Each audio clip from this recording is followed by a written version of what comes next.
Business regulatory framework વિષયની અંદર આપ સૌનું સ્વાગત છે. એકમ 4 ને ચર્ચા પર આપણે હાલ છીએ. બૌદ્ધિક સંપદા અધિકારોની આપણે ચર્ચા કરી રહ્યા છીએ. ઇન્ટેલેક્ચુઅલ પ્રોપર્ટી રાઇટ્સ અંગ્રેજીમાં 20% જેનો ગુણભાર છે. આજનો પ્રશ્ન જોઈએ મિત્રો. પ્રશ્ન નંબર 7.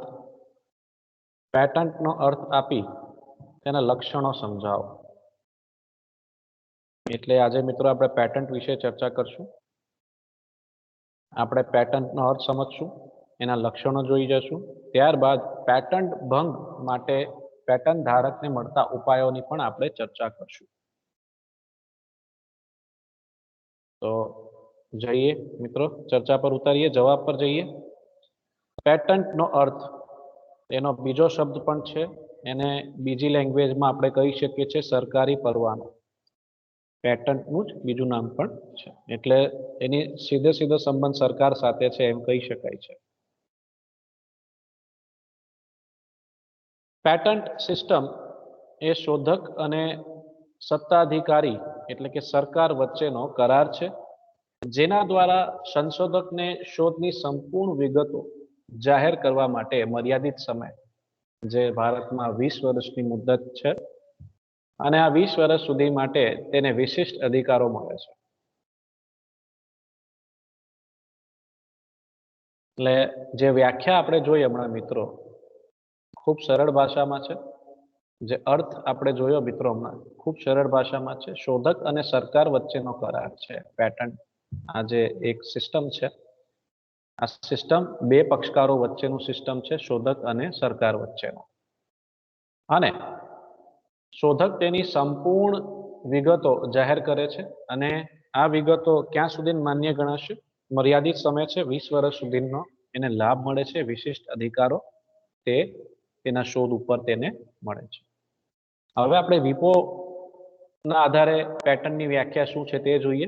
વિપો તમને યાદ જ હશે, વર્લ્ડ ઇન્ટેલેક્ચુઅલ પ્રોપર્ટી ઓર્ગેનાઇઝેશન અંગ્રેજીમાં, ગુજરાતીમાં વિશ્વ બૌદ્ધિક સંપત્તિ સંસ્થા દ્વારા પેટન્ટની વ્યાખ્યા નીચે મુજબ આપવામાં આવી છે. એટલે હવે આપણે વિપો ના આધારે પેટન્ટની વ્યાખ્યા જોઈએ.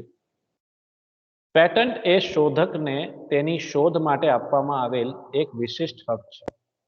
જેમ ટ્રેડમાર્ક, કોપીરાઇટમાં વિશિષ્ટ હક મળે છે, તેવી જ રીતે પણ અહીંયા શોધની વાત છે. તમે કંઈક શોધ્યું છે, કંઈક તમે ઇન્વેન્શન કર્યું છે, અંગ્રેજીમાં એમ કહેવાય, તે જે નવીન વસ્તુ કે પ્રક્રિયા, બે બાબત આવે, નવીન વસ્તુ અથવા તે પ્રક્રિયા હોઈ શકે.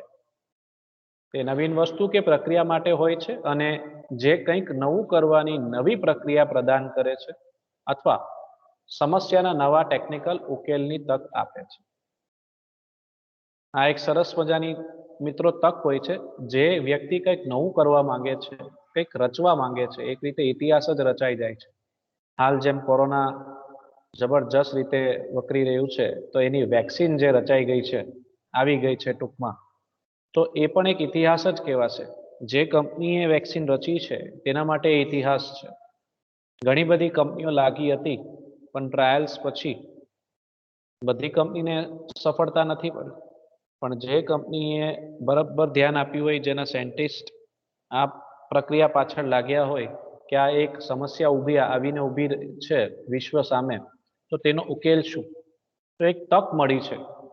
તો એ તકનો લાભ લીધો છે. જે તે કંપની મેડિસિન એની શોધી લીધી છે, વેક્સિન શોધી લીધી છે કોરોનાની, તેને એનો લાભ મળશે, વિશ્વને એનો લાભ મળશે. તો આ એક સરસ મજાનો ચાન્સ હોય છે, અને આ ચાન્સ જો આપણને મળે, આમાં કદાચ આપણને 5 વર્ષ 10 વર્ષ પણ આપણા નીકળી જાય. એક શોધ કરવામાં આપણા ઘણા વર્ષો પણ નીકળી જતી હોય છે. એટલે જ એના માટે એને પ્રોટેક્શન, સુરક્ષા આપવા માટે જ આ પેટન્ટને એનું રજિસ્ટ્રેશન, એની નોંધણી કરાવવી જોઈએ, તાકે આપણને એક વિશિષ્ટ અધિકાર મળે. એ વસ્તુ આપણી છે, એ શોધ આપણી છે. સરળ અર્થમાં જો આપણે પેટન્ટને સમજવું હોય ને લખવું હોય, તો પેટન્ટ એટલે એક વસ્તુના શોધકને અમુક સમય સુધી તે નવી વસ્તુ બનાવવાનો કે તેને વેચવાનો કે તેનો ઉપયોગ કરવાનો આપવામાં આવેલો વિશિષ્ટ અધિકાર. તમે આમાંથી કોઈ પણ એક પ્રક્રિયામાં જોડાઈ શકો છો, અથવા બધી જ પ્રક્રિયાને ફોલો કરી શકો છો. તમે એનું મેન્યુફેક્ચરિંગ કરી શકો, એટલે તમે જાતે બનાવી શકો છો, શોધ તમારી છે, શોધક તમે છો, વસ્તુ તમારી છે. તેને વેચવાનું કામ કરી શકો છો, એને બનાવીને તમે એને વેચવા માંગો વેચી શકો છો. અને તેનો ઉપયોગ કરવાનો આપવામાં આવેલો વિશિષ્ટ, તમે એનો ઉપયોગ પણ કરી શકો છો, અન્યને આપી શકો છો, પોતે ઉપયોગ કરી શકો છો, બીજાને અધિકાર આપી શકો છો ઉપયોગ કરવાનો. તો આ બધી બાબતો આવી જાય છે મિત્રો અંદર. પેટર્ન શબ્દ મૂળ લેટિન શબ્દમાંથી આવ્યો છે, પાટેરે. લેટિન શબ્દ છે પટારે, જેનો અર્થ શું થાય છે? To open. અંગ્રેજીમાં એનો અર્થ થાય છે ટુ ઓપન, ગુજરાતીમાં ખુલ્લું કરવું. એટલે તમારી જે શોધ છે તે તમે ઓપન કરી છે વિશ્વ સામે, તમે એને ખુલ્લું મૂક્યું છે વિશ્વ સામે, પણ માલિક તમે છો, રચયિતા તમે છો, અધિકાર તમારો રહેશે એની ઉપર. તો પેટર્ન ટૂંકમાં છે શું? તો પેટર્ન ટૂંકમાં સાહેબ ઉત્પાદન માટેની કોઈ નવી કળા, પદ્ધતિ કે પ્રક્રિયાની શોધ બદલમાં, અને કોઈક નવા યંત્ર, ઉપકરણ કે પદાર્થની શોધ બદલ તમને પેટન્ટનો અધિકાર મળે છે. પહેલામાં બે મુદ્દાની અંદર શોધની વાત છે, તમે કંઈક શોધ્યું છે, કંઈક નવીનતા લાવ્યા છો, કંઈક નવું કર્યું છે તમે, એ નવું યંત્ર હોઈ શકે. તમે ઘણા બધા આગળ ઉદાહરણો એવા જોઈ ગયા છો અગાઉ, કા તમે ન્યૂઝપેપરમાં પણ મિત્રો વાંચતા જોવો કે સૌથી પહેલા પેટ્રોલ થકી ગાડીઓ ચાલતી, ત્યારબાદ ડીઝલ આવ્યું મિત્રો, ત્યારબાદ હવે હમણાં હાલની વાત કરીએ તો બેટરી થકી ગાડીઓ ચાલતી હોય છે. ત્યારબાદ એવા આવિષ્કારો પણ કદાચ તમે સાંભળ્યા હશે, જોયા હશે કે પાણીથી વેહિકલ ચાલે, પ્લેન ચાલે.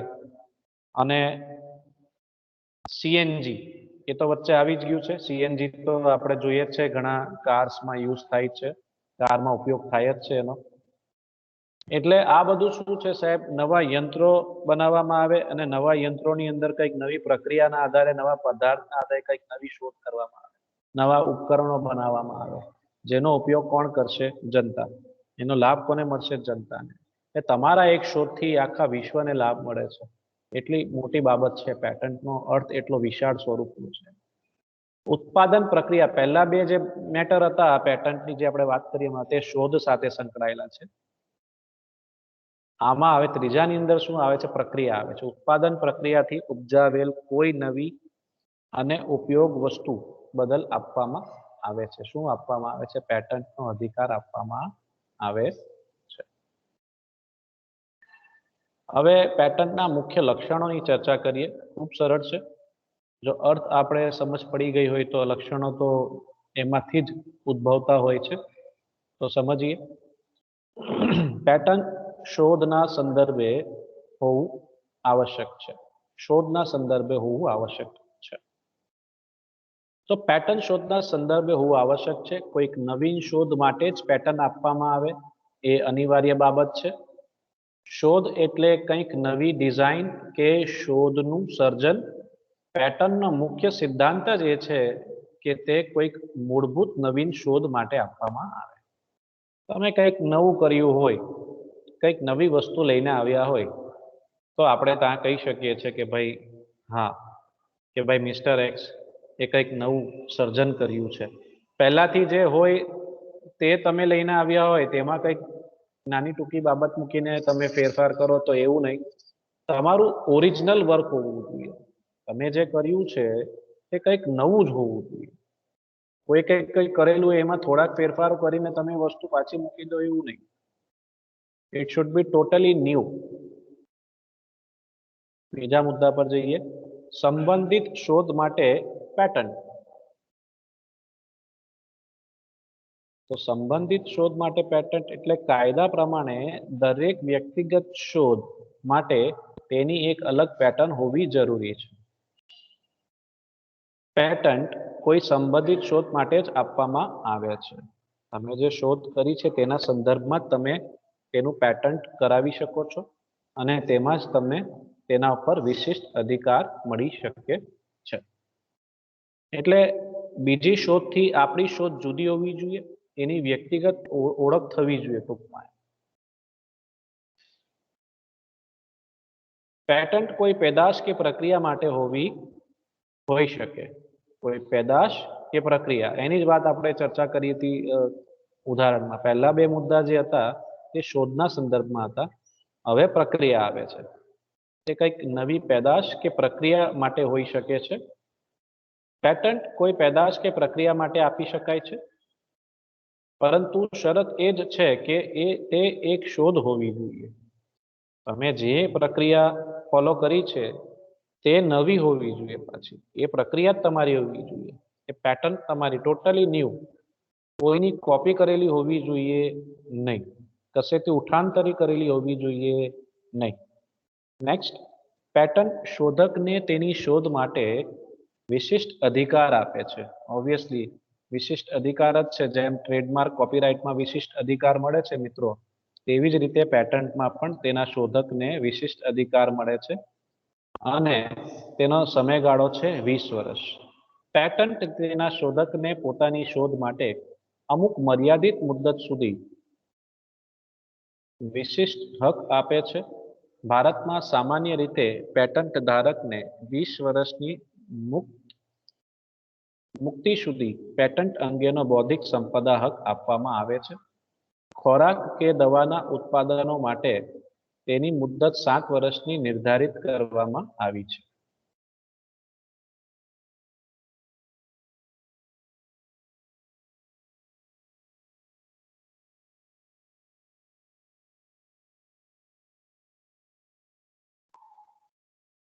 ત્યારબાદ નવો મુદ્દો છે પેટન્ટનો હક વ્યક્તિગત કે સંયુક્ત રીતે મેળવી શકાય. પેટન્ટનો હક વ્યક્તિગત કે સંયુક્ત રીતે મેળવી શકાય. તો જોઈએ, પેટન્ટ એ એક વિશિષ્ટ હક છે, એ આપ સૌ જાણો જ છો, આપણને ખબર જ છે. પેટન્ટ કેટલીક વાર એક જ વ્યક્તિ મેળવે છે, તો કેટલીક વાર એકથી વધુ વ્યક્તિઓ સંયુક્ત રીતે પણ મેળવી શકે છે. તેવી જ રીતે મિત્રો, જ્યારે સંયુક્ત ધારકો પેટન્ટ અંગેનો કાયદાથી અધિકાર મેળવે ત્યારે દરેક ધારકને પેટન્ટમાં સરખો અવિભાજિત હક મળે છે, એટલે સરખે છે.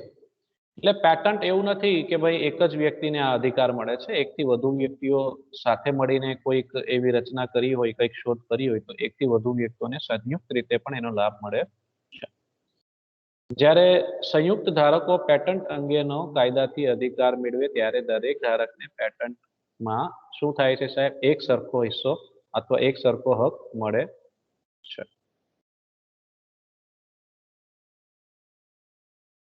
તે એક મિલકત હક છે, મિલકત જ ગણાય એક રીતે.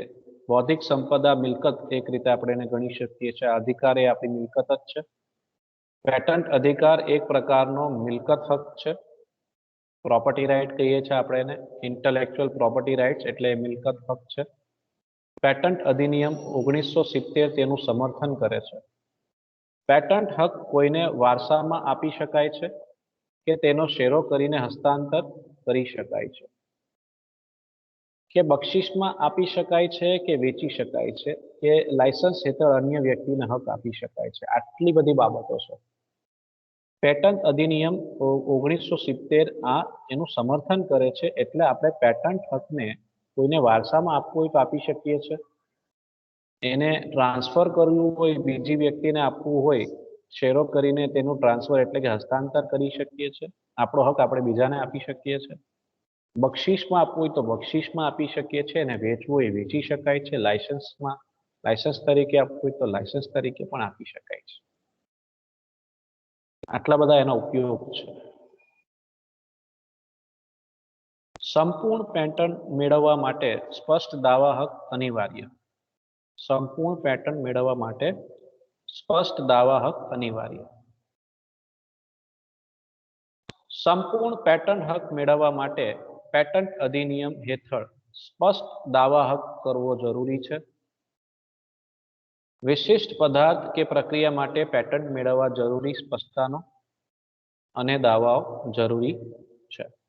આ મુદ્દો શું કહેવા માંગે છે, દાવા કરવાનો અધિકારની વાત કરે છે. સંપૂર્ણ પેટન્ટ મેળવવા માટે સ્પષ્ટ દાવા હક અનિવાર્ય છે. એટલે તમે સંપૂર્ણ પેટર્નનો અધિકાર મેળવવા માટે શું કરશો, પેટન્ટ અધિનિયમ હેઠળ દાવા હક કરવો ખૂબ જરૂરી છે. આ તમારે કરવું પડશે. વિશિષ્ટ પદાર્થ કે પ્રક્રિયા માટે પેટન્ટ મેળવવા જરૂરી સ્પષ્ટતાઓ અને દાવાઓ ખૂબ જરૂરી છે. આટલી વિગતો તમારે ફોલો કરવી જ પડશે. આ નિયમ તમારે ફોલો કરવા પડશે.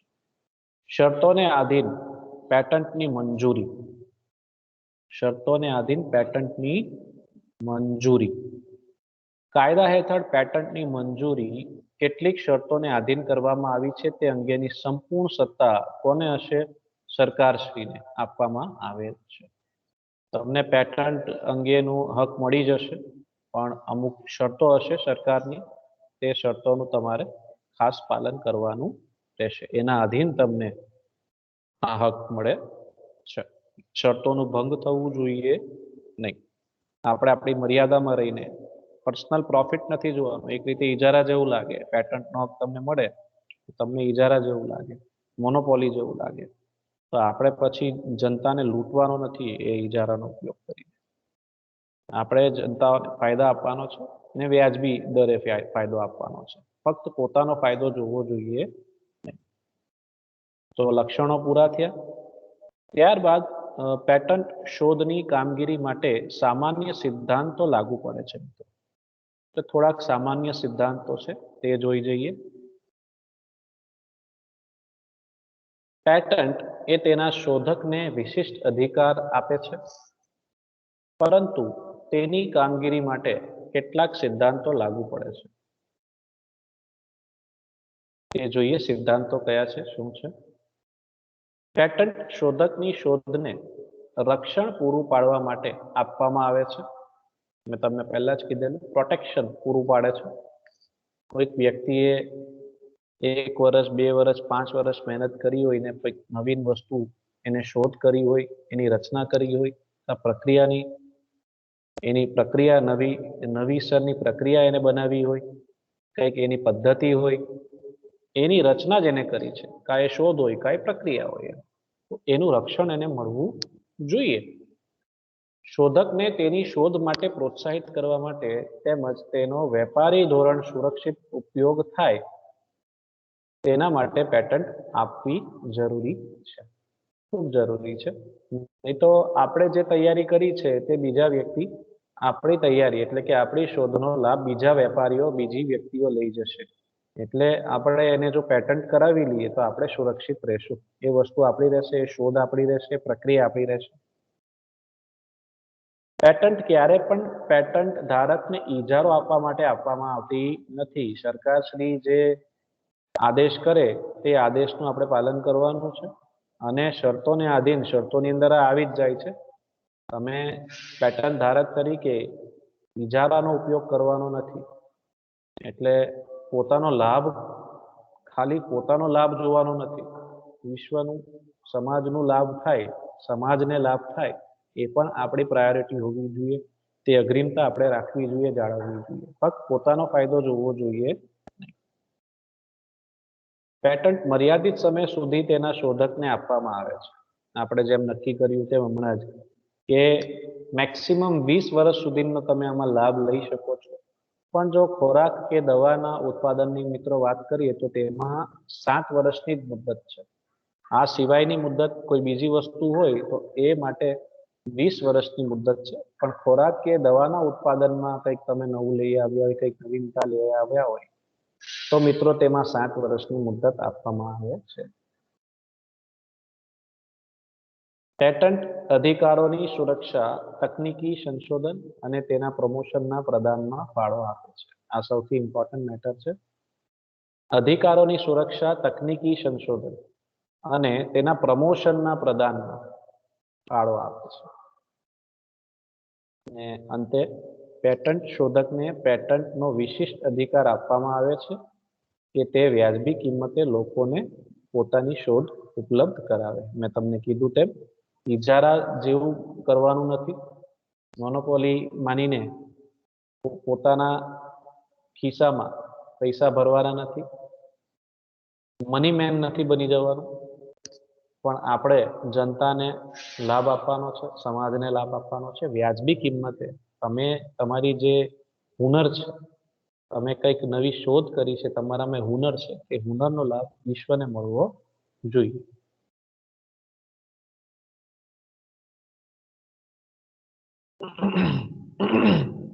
પેટન્ટનો ભંગ કે ઉલ્લંઘન. હવે મિત્રો ચર્ચા એવી બને છે કે પેટન્ટ માલિક જે હોય છે, પેટન્ટ ધારક જે હોય છે, જો પેટન્ટનો ભંગ થાય એટલે કે કોઈ બીજી વ્યક્તિએ આપણી વસ્તુનો ઉપયોગ કરી લીધો હોય અને આપણી પરવાનગી લીધી નથી, પરમિશન લીધી નથી, આપણને પૂછ્યા વગર, આપણી સંમતિ વગર જો કોઈકે આપણી શોધનો ઉપયોગ કરી લીધો હોય તો તેની સામે આપણને ઉપાયો કયા મળે? શોધ આપણે કરી, રચયિતા આપણે, પ્રક્રિયા આપણી, પદ્ધતિ આપણી, નવીનતા આપણી, અને કોઈ બીજી વ્યક્તિએ તેનો ગેરલાભ ઉઠાવી લીધો એક રીતે. એટલે શોધ આપણી છે અને એનો લાભ એ લઈ જાય છે, આપણને ગેરલાભ થયો, એને લાભ થયો છે. એની સામેનો રક્ષણ શું, એની સામેનો ઉપાયો શું? આ એક સમસ્યા છે આપણી સામે કે હવે આપણે કરશું શું આવી પરિસ્થિતિની અંદર.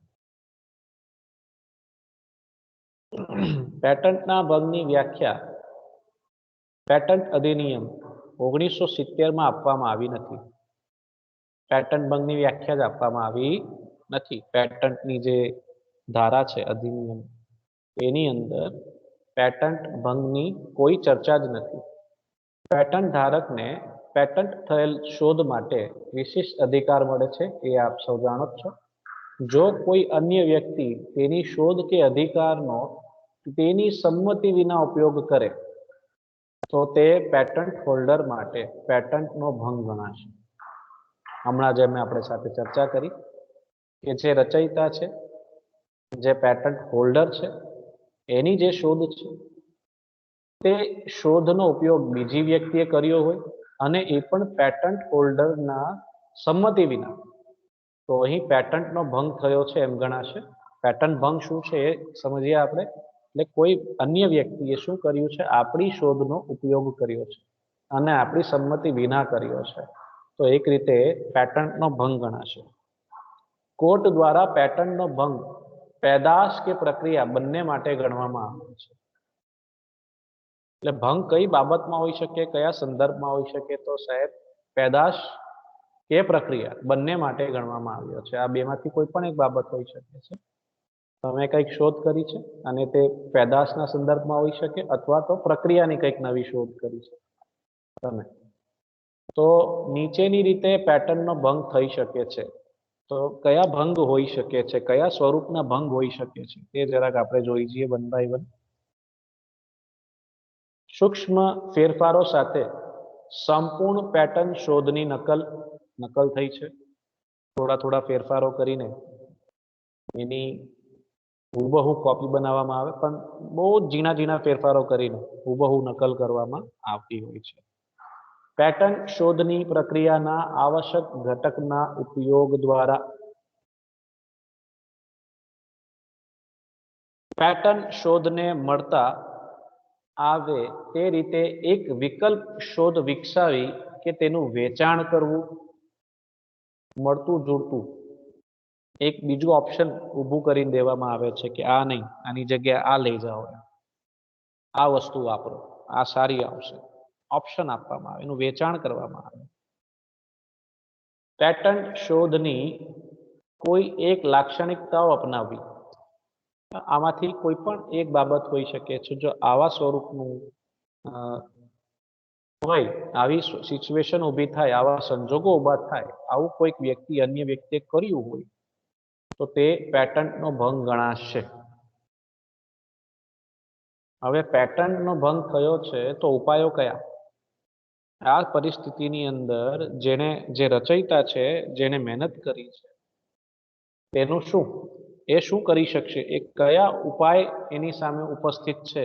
એ કયા એક્શન લઈ શકે છે? કયા કાયદેસરના પગલાઓ લઈ શકે છે? પેટન્ટ ધારકને પેટન્ટ ભંગ માટે મળતા ઉપાયોનો ઉલ્લેખ પેટન્ટ અધિનિયમ 1970 કરવામાં આવ્યો છે. પેટન્ટ ભંગ માટેના દંડાત્મક અથવા આપણે કહી શકીએ શિક્ષાત્મક ઉપાયોનો ઉલ્લેખ કાયદામાં કરવામાં આવ્યો છે.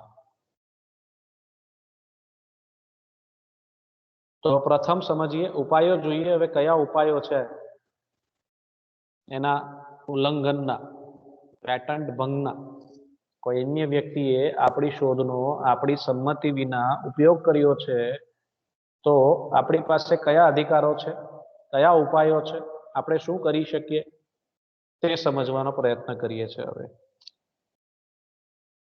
તો પહેલો ઉપાય શું છે તો કે વહીવટી ઉપાય જો પેટન્ટ ભંગ કરીને કોઈ પેદાશ એટલે કે કોઈક માલ ભારતીય પ્રદેશમાં આયાત કરવામાં આવે તો પેટન્ટ ધારક કસ્ટમના કલેક્ટર પાસે જઈ શકે છે મિત્રો અને આ માલના પ્રવેશને ભારતીય બજારમાં અટકાવી શકે છે એટલે તમે એ વસ્તુને બહારના પ્રદેશમાંથી ભારતના પ્રદેશમાં એટલે કે આપણા દેશની અંદર આવતા અટકાવી શકો છો તે માટે તમારે અરજી કરવી પડશે કોને અરજી કરવાની રહેશે કસ્ટમ્સના કલેક્ટરને તમારે અરજી કરવાની છે કે અહીંયા પેટન્ટ ભંગ થયો છે ઉલ્લંઘન થયું છે તમારે સંપૂર્ણ જાણકારી આપવી પડશે કસ્ટમ કલેક્ટરને કેવી જાણકારી આપવી પડશે તમારે પેટન્ટ ધારકે નિકાસકારનું નામ એટલે કે એક્સપોર્ટરનું નામ આપવાનું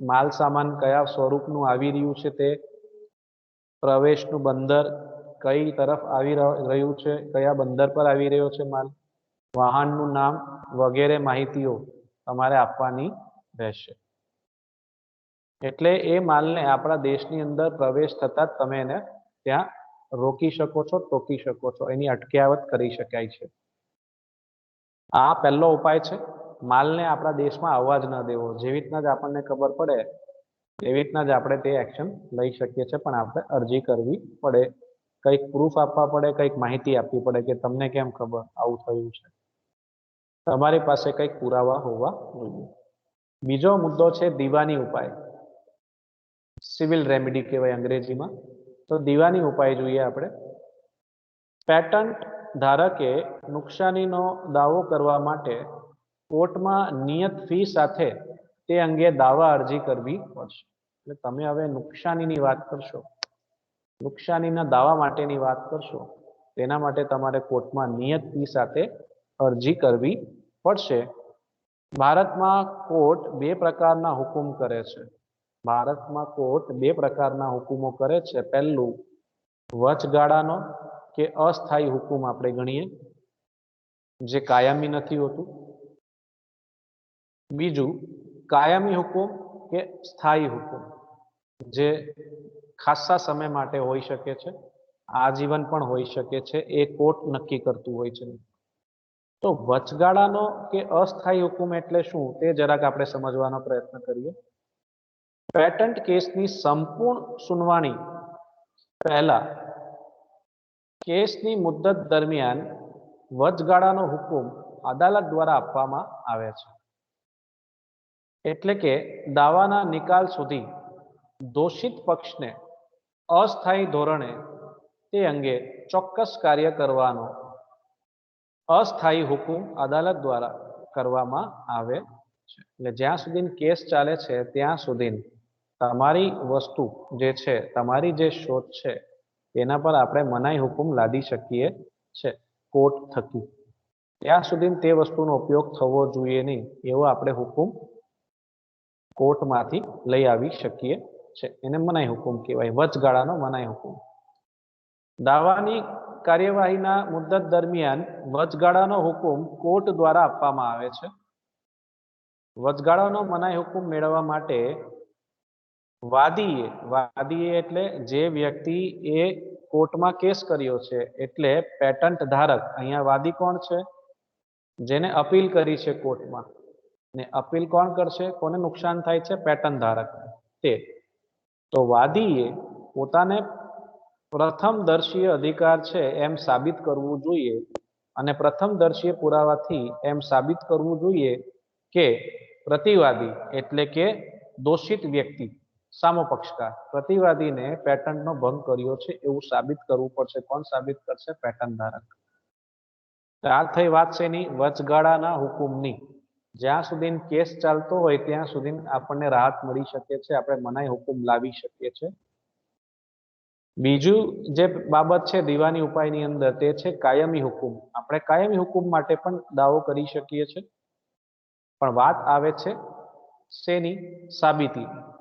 પેટન્ટ કેસની સંપૂર્ણ સુનાવણી પછી કાયમી હુકુમ મંજૂર કરવામાં આવે છે.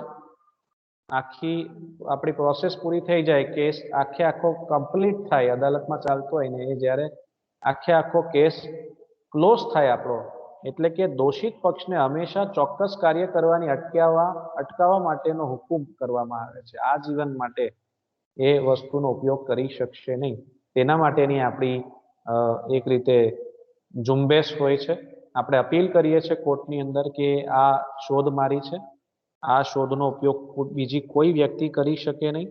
આ વ્યક્તિએ આ સાહસ કર્યો છે, તો તેના પર આજીવન તમે ઉલ્લંઘન, એટલે કે એને જે ઉલ્લંઘન કર્યું છે તેના માટે કાયમી રીતે આ હુકુમ તમે કરી દો કે આ વસ્તુનો ઉપયોગ એ ક્યારે કરી શકશે નહીં. અદાલત દ્વારા બંને પક્ષોની સુનવાઈમાં હાજર રહેવાનો આદેશ કરવામાં આવે છે.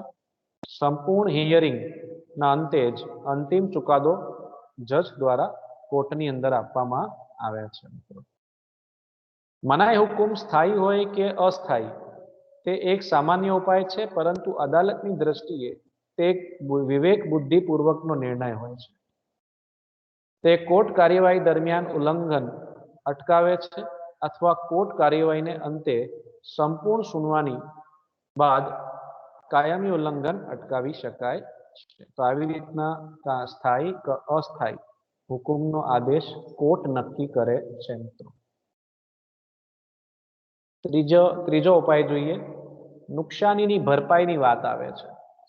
જે શોધક છે તેની વસ્તુ કોઈ બીજો ઉપયોગ કરે તો એને નુકસાન થઈ શકે છે. કોને નુકસાન થઈ શકે છે? સાહેબ, તેના રચયિતાને, તેના શોધકને, પેટન્ટ ધારકને નુકસાન થઈ શકે છે. તો પીડિત પક્ષકાર કે જેની શોધનો ભંગ કરવામાં આવ્યો છે તે નુકસાનીની નાણાકીય રકમ મેળવવા માટે દાવો કરી શકે છે. આ પણ અધિકાર છે. નુકસાન થયું હોય તો નુકસાનીનો દાવો કરી શકે છે. ભંગ અંગેના દાવામાં દાવો કરનાર નુકસાનીની રકમ અંગે દાવો કરી શકે છે. પણ આમાં સૌથી અગત્યની બાબત શું છે? નુકસાનની ગણતરી. નુકસાનની રકમની ગણતરી કેમ કરશું? એ એક સૌથી મોટી સમસ્યા છે. નુકસાન થયું કેટલું છે એની ગણતરી કરવી એક ચેલેન્જિંગ જોબ રહેશે કોર્ટ માટે. જે પેટન્ટ ધારક છે તેના માટે પણ અઘરું કામ છે અને કોર્ટ માટે પણ અઘરું કામ છે. પણ તેમ છતાં કોર્ટ છેલ્લે ડિસાઇડ કરશે, અલ્ટિમેટલી ડિસાઇડ કરશે કે જો આમાં નુકસાન થયું છે ખરું, અને થયું છે તો ખરેખર કેટલું નુકસાન થયું છે કુદરતી રીતે, સામાન્ય ધંધાના ક્રમમાં નુકસાનીની રકમ કેટલી હશે તે મળી શકશે. એટલે પ્રત્યક્ષ નુકસાન જે કંઈક થયું હોય તે કોર્ટ અપાવી શકે છે. એ કોર્ટ નક્કી કરશે, અદાલત નક્કી કરશે. પરોક્ષ રીતે એટલે અપ્રત્યક્ષ રીતે એટલે કે પરોક્ષ રીતે અથવા દૂરગામી નુકસાન જો કોઈ થયું હોય તો આપણે ભણી જ ગયા છે નુકસાનોના નિયમની અંદર, દૂરગામી નુકસાન ક્યારેક આપણે માંગી શકીએ નહીં, ને માંગશો તો પણ મળશે. જે સમય દરમિયાન પેટન્ટનો અમલ બંધ રહ્યો હોય તે સમય દરમિયાન થયેલા પેટન્ટના ભંગ માટે કોઈ નુકસાનીની રકમ અપાવવાની અદાલત ના પાડી શકે છે. તો જ્યાં સુધી કેસ ચાલતો હોય ને એના પર રોક રાખી દેવામાં આવી હોય, મનાઈ હુકુમ આપી દેવામાં આવ્યો હોય, તો તેટલા સમયગાળા માટે અદાલત નક્કી કરશે કે અદાલત એવું નક્કી કરી શકે છે કે આ સમયગાળા માટે કોઈ પણ નુકસાનીની રકમ મળી શકે નહીં. છેલ્લા મુદ્દા પર આવીએ. કાં તમે નુકસાનીની ભરપાઈ માંગી શકો છો અથવા સામા પક્ષકાર એટલે જે દોષી પક્ષકાર છે તેની પાસેથી નફાનો હિસાબ માંગી શકો છો કે તમે મારી વસ્તુ, મારી શોધનો ઉપયોગ કરીને કેટલો નફો કર્યો છે તેનો હિસાબ આપો, અને એ નુકસાન વળતર તરીકે એ નફાનો જે હિસાબ છે તે તમે એની પાસે માંગી શકો છો. એટલા પૈસા તમને મળવા જોઈએ ટૂંકમાં. એટલે કાં તો તમે નુકસાનીની ભરપાઈ માટે દાવો કરી શકો છો, અથવા બીજો વિકલ્પ શું છે, નફાનો હિસાબ માંગી શકો છો. બે ભેગા નહીં માંગી શકો, બેમાંથી કોઈ એક માટે તમે અરજ કરી શકો છો. એ નિયમ છે અને આ નિયમનું આપણે પાલન કરવાનું રહેશે મિત્રો.